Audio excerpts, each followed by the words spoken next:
جی آپ کی کالز کا سلسلہ جاری ہے. 051249000 یہ نمبر ہے. ہم یہ سمجھتے ہیں کہ بہت مشکل سے کال ملتی ہے کیونکہ پورے پاکستان سے طول و عرض سے لوگ کوشش کر رہے ہوتے ہیں, اوورسیز سے بھی لوگ کوشش کر رہے ہوتے ہیں. ہم نے لائنز بڑھا دی ہیں, یہ ایک نمبر جو ہے اس پہ 10 لائنز اب ہو گئی ہیں, لیکن بہرحال آپ کوشش جاری رکھیں, انشاءاللہ کامیابی ملے گی. اگلے کالر. جی السلام علیکم. السلام علیکم. جی کون صاحب کہاں سے بات کر رہے ہیں؟ میں محمد جہانگیر بول رہا ہوں دبئی سے. جی جی کیا بات کریں گے وزیر اعظم صاحب سے آپ؟ السلام علیکم سر. جی وعلیکم السلام. میں محمد جہانگیر اور غلام دین دبئی سے بول رہا ہوں سر. میں فارورڈ کوٹے کا رہنے والا ہوں. جی جی ہلو. جی جی آ رہی ہے آواز. میں فارورڈ کوٹے کا رہنے والا ہوں سر. ٹھیک ہے. میرے ساتھ تھوڑا پرابلم آ رہا ہے کہ میں ریٹائر فوجی ہوں. جی جی ہلو. جی جی آپ. میں ریٹائر آرمی ریٹائر ہوں تو میں ادھر دبئی میں آ کے تھوڑا جاب لیا اور میری پینشن بند ہو گئی ہے. پہلے 30 مہینے بند کی رہی ہے اور میں چھٹی کیا, جانے کے بعد وہ بال کی انہوں نے, میرے کافی سارے پیسے لگے اس کے اوپر. تو میری آپ سے گزارش ہے کہ وہ ہم سے NOC مانگ رہے ہیں. تو NOC ہمارے پاس تو نہیں, ہم سفارتخانے سے کاغذات کے بھیجتے ہیں لیکن وہ ریجیکٹ کر دیتے ہیں. اچھا, آپ جب آپ کو کوئی کال کرے گا آپ اپنی پوری تفصیل دیں اور انشاءاللہ ہم آپ کی پینشن بحال کریں گے. جی ہمارے ساتھ اگلے کالر. جی السلام علیکم. جی السلام علیکم. جی السلام علیکم سر. وعلیکم السلام. جی کون سا بات کر رہے ہیں؟ سبیدار احمد اللہ بول رہا ہوں کوارٹ سے. جی جی کیا سوال ہے جی آپ کا؟ سر میرا یہ ہے کہ میں فوجی ہوں, میں نے 34 سال آرمی میں نوکری کی ہے. تو 71 وار میں بھی حصہ لیا ہے. جب میں 34 سال کے بعد آیا تو میرا بڑا بھائی ہے, اس نے ہمارے سارے بھائی زمینوں پہ قبضہ کیا ہے اور ابھی تک جو ہے نا اس نے اپنے پاس زمینیں رکھی ہے, مجھے اپنا حصہ نہیں دے رہے. تو اس کے اوپر کوئی عدالت میں گئے ہیں, کوئی آپ کے پاس کوئی قانونی کارروائی کی ہے؟ سر 97 سے میں عدالت میں پھر رہا ہوں. 97 سے عدالت. ہاں 97 سے کہہ رہے ہیں عدالت میں گیا ہوں. تو اس کی آپ کی ہم اس طرح کریں گے کہ آپ کی تفصیل لے لیں گے اور یہاں سے کوشش کریں گے کہ آپ کا کیس آگے بڑھے. جی کنٹرول روم میں آپ کا نمبر ہے, تو آپ سے وزیر اعظم آفس کی جو ٹیم ہے وہ رابطہ کرے گی. جی آپ ہم سے رابطہ کر رہے ہیں 05192249000 اس نمبر پہ. ساتھ ہی میں سوشل میڈیا پر بھی آپ اپنے سوالات پوسٹ کر رہے ہیں. اور انشاءاللہ اپنی جو اگلی ہماری یہ آپ کا وزیر اعظم پروگرام ہوگا اس میں پھر ہم بتائیں گے آپ کو کہ کیا مسئلے آئیں. جو آپ چیزیں بتا رہے ہیں یہ ہم اگلے پروگرام پہ آپ کو بتائیں گے کتنے حل ہوئے, اور اگر حل نہیں ہوئے تو اس کا مسئلہ کیا ہے. جی اس کے ساتھ ایک اور نمبر بھی آپ نوٹ فرما لیجئے, وہ ہے سٹیزن پورٹل کا. سٹیزن پورٹل پہ ایک تو ایپ ہے, وہ آپ اپنے موبائل فون پر ڈاؤن لوڈ کر سکتے ہیں. دوسرا ایک ٹیلی فون نمبر بھی ہے جس پہ آپ رابطہ کر کے اپنی شکایت وہاں پر بھی درج کروا سکتے ہیں, اور وہ نمبر ہے 05190000111 90000111 یہ نمبر. جی اگلے کالر. السلام علیکم. جی وعلیکم السلام سر. جی جی کون صاحب کہاں سے بات کر رہے ہیں؟ وزیر اعظم صاحب سے بات کیجیے گا. جی سر محمد بخش راجن پور سے بات کر رہا ہوں. خان صاحب خیریت سے ہیں؟ ٹھیک ہیں سر. جی مہربانی, شکریہ. خان صاحب میری عرض ہے کہ میں وفاق کی زمین کاشت کرتا ہوں, ایک عام کاشتکار اور ان پڑھ انسان ہوں. میں نے ٹھیکے پہ لی ہوئی ہے, ہر سال میں اس کے پیسے بھی ادا کرتا ہوں. سارا کچھ حکومت کی 19 اور 20 میں ایک پالیسی بنائی گئی تھی, ہماری فصلوں کا نقصان ہوا تھا, اس میں امداد دی گئی تھی, مجھے شامل نہیں کیا گیا, جبکہ میں کما کے خود حکومت کو دیتا ہوں. اور دوسری بات یہ ہے خان صاحب کہ پنجاب گورنمنٹ جو سبسڈی دے رہی ہے وہ اثر رسوخ والے لوگوں کو مل رہی ہے ملی بھگت کے ساتھ. میں نے سیکٹری لاہور تک اپنے زور لگائے ہیں, درخواستیں دی ہیں, فون بھی کیا ہے, کسی نے نہیں سنی. ہم کاشتکار ہیں, ہم 1 من بیچنے جاتے ہیں تو ہم سے 1 کلو اضافی لیا جاتا ہے. آن لائن پیمنٹ کی حکومت کوئی ٹیکس نہیں لیتی. کاشتکاروں کو جبکہ 600 روپے 1 لاکھ کے پیچھے ان کی آن لائن پیمنٹ آتی ہے, ٹیکس بھی لے لیتے ہیں.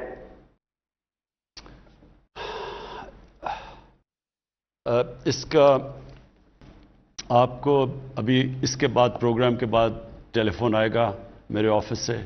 یہ آپ نے پوری تفصیل بتانی ہے اور وہ ہم ساری پنجاب گورنمنٹ سے بھی بات کریں گے اور یہ بھی پتہ چلوائیں گے کہ جو آپ کی جو زمین آپ کاشت کر رہے ہیں فیڈرل گورنمنٹ کی, اس کے اوپر بھی ہم پورا دیکھیں گے کہ ہم اس میں بھی آپ کی کیسے مدد کر سکتے ہیں. جی وزیر اعظم صاحب, ایک سوال سوشل میڈیا پر آیا ہے کہ احساس پروگرام کا دائرہ کار جو ہے اس کو کب تک وسیع کیا جائے گا؟ دیکھیں, احساس پروگرام کے تو کافی اس وقت قرضے بھی دیے جا رہے ہیں. دیہات کے اندر خواتین کو مویشی اور چیزیں دی جا رہی ہیں تاکہ وہ اپنی آمدنی بڑھا سکیں. لیکن جو ایک سب سے بڑا ہمارا پروگرام ہے وہ ہمارے جو ڈیٹا سارے پاکستان کا اب ہمیں مل گیا. یہ بہت بڑی بات ہے کہ سارے پاکستان کا اب ہمیں پتہ چل گیا ہے کہ کتنے گھرانے ہیں اس ملک میں جن کی کتنی آمدنی ہے, پھر اس سے اوپر کتنے گھرانے ہیں, پھر اس سے اوپر. اب ہمارے پاس ڈیٹا ایسا آ گیا ہے کہ ہمیں اب ڈائریکٹ لوگوں کو یعنی ہمیں پتہ چل جائے گا مثلا اگر آٹے کی قیمت اوپر جاتی ہے تو کون سے گھرانے ہوں گے جو زیادہ متاثر ہوں گے, جن کی آمدنی کا زیادہ تر حصہ چلا جاتا ہے کھانا پینا کی چیزوں کے اوپر, تو ان کو پھر ہم نے ڈائریکٹ سبسڈائز کریں گے. اور یہ دسمبر سے شروع ہو جائے گا. یہ پہلی دفعہ پاکستان میں ہوگا کہ ہم 40% جو نچلا طبقہ ہے ہمارا اس کو ڈائریکٹ ہم ان کو سبسڈائز کریں گے, یعنی کھانے پینے کی چیزوں پہ مہنگائی سے بچانے کے لیے ان کے پاس ڈائریکٹ سبسڈیز. آپ کا وزیر اعظم آپ کے ساتھ. وزیر اعظم صاحب, 22 کروڑ کے ملک میں سپورٹس کا اتنا برا حال ہے. آپ ہمیشہ سے بات کرتے رہے ہیں ٹیلنٹ کی, لیکن یہاں پر سپورٹس کا زوال کیوں؟ دیکھیں, میں اس میں ضرور کہوں گا کہ مجھے جو ٹائم دینا چاہیے تھا سپورٹس کو وہ میں نہیں دے سکا, کیونکہ سپورٹس تو میں جانتا ہوں باقی چیزوں سے تو زیادہ میری اگر ٹرپل PhD ہے وہ سپورٹس کے اندر ہے. لیکن اتنے زیادہ اور ہمارے مسئلے مسائل شروع سے پہلے دن سے پڑ گئے کہ, اور خاص طور پہ معیشت کا جو حالات تھے اور جو پھر اس کی وجہ سے جو لوگوں کو تکلیف تھی, مہنگائی تھی, تو وہ ساری چیزوں کے اوپر اتنی زیادہ توجہ چلی گئی کہ جو سپورٹس کے اوپر مجھے ٹائم دینا چاہیے تھا وہ میں نہیں دے سکا. دیکھیں, میں نے پاکستان کی سپورٹس کو دیکھا ہم جب چھوٹے تھے, جیسے ہاکی میں پاکستان کدھر تھا, پھر کرکٹ میں تو ہمارے دور میں دیکھتے دیکھتے پاکستان نیچے سے آ کے ورلڈ کپ جیت گیا اور دنیا کی ٹاپ ٹیم بن گئی. اور اسکواش کے اندر ہمارے پاس 2 جائنٹس تھے, جان شیر اور جہانگیر خان, جنہوں نے 10 سال دنیا کی اسکواش کو ڈومینیٹ کیا. تو ہم نے وہ دور دیکھا ہوا ہے اور پھر ڈکلائن دیکھی اس کی. اور بدقسمتی سے جو ہم نیچے آئے ہیں نا پاکستان میں, یہ جو 2 خاندانوں نے اس ملک کو تباہی کی ہے. ایک تو پیسہ لوٹنا ہے نا, ایک ادارے تباہ کیے. پیسے لوٹنے کے لیے آپ کو اداروں کو کمزور کرنا پڑتا ہے. مثلا اگر آپ کے ادارے ٹھیک ہو, میں پیسہ کیسے بناؤں گا؟ میں FBR کو اپنا آدمی بٹھاؤں گا. میں اگر نیشنلائز بینکس کو لوٹنا ہے تو ادھر اپنے پریزیڈنٹس بٹھاؤں گا, ان کے ذریعے لونز لوں گا, معاف کرواؤں گا. تو سارے آہستہ آہستہ جو ادارے, اب نیب کب سے فنکشن کر رہی ہے؟ پہلی دفعہ ہے کہ بڑے بڑے ناموں کو نیب نے پکڑا. پہلے تو چھوٹے چھوٹے لوگوں کو پکڑتی تھی, تو نیب کے ہوتے ہوئے کرپشن بڑھتی جا رہی تھی. اب شور جو مچا ہوا ہے وہی قانون ہے, وہی نیب ہے, وہی 20 سال سے قانون ہے. وہ تب تو 10 سالوں میں جب یہ تھے تو اصول نہیں بدلا, کیونکہ انہوں نے اپنے آدمی بٹھا کے تو نیب کو بالکل اپنے فائدے کے لیے کیا ہوا تھا. بے شرمی سے اور بے دردی سے ملک کو لوٹا, کیونکہ پتا تھا نیب نے اپنا آدمی بٹھایا ہوا ہے. اب اسی نیب کے ہوتے ہوئے ان کی چیخیں نکل گئی ہیں سب کی. اسی طرح جس طرح نیب کا ادارہ تباہ کیا, اسی طرح سارے ادارے تباہ ہوئے. سپورٹس کے اداروں کے اوپر اپنے لوگ بٹھا دیے, سفارشی بٹھا دیے. وہ سپورٹس دیکھتے دیکھتے ہماری آنکھوں کے سامنے کدھر سے کدھر پہنچ گئی. دیکھیں, سپورٹس ایک ایسی چیز ہے, یہ سمجھنے کی بات ہے کہ ہمارا دنیا سے مقابلہ ہو رہا تھا, ہم دنیا سے مقابلہ کر رہے ہوتے. اب دنیا کے اندر جدھر ان کے ادارے اچھے ہوتے ہیں وہ مسلسل اپنی سپورٹس کو اور کمپیٹیٹو کرتے جا رہے ہوتے ہیں. وہ نئی ٹیکنیک سوچ رہے ہوتے ہیں, وہ اپنے میرٹ کو اوپر لانے کے بہتر طریقے سوچ رہے ہوتے ہیں, وہ اپنی جو لیٹسٹ ٹریننگ ٹیکنیکس ہیں وہ لے کے آ رہے ہوتے ہیں, کیونکہ وہاں پروفیشنلز بیٹھے ہوتے ہیں اداروں کے اوپر. ہمارا مسئلہ کیا ہے کہ ہم وہ جہانگیر خان اور جان شیر خان 10 سال اسکواش کے ورلڈ چیمپئن بن گئے,